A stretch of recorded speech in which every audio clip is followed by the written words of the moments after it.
उपीट, उपमा आणि सांजा यामध्ये काय फरक आहे? कायम विचारला जातो हा प्रश्न. तर सांजा तयार करताना त्यामध्ये हळदीचा वापर होतो, त्याचसोबत दही किंवा ताक वापरलं जातं.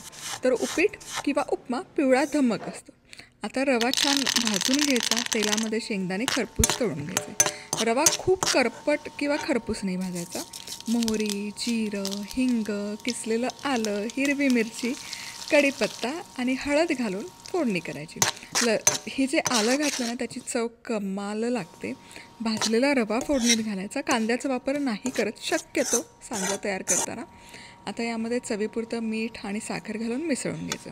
हे छान मिसळून झालं की आवडीप्रमाणे ताक किंवा दह्याचा वापर होतो. गरम पाणी घालायचं.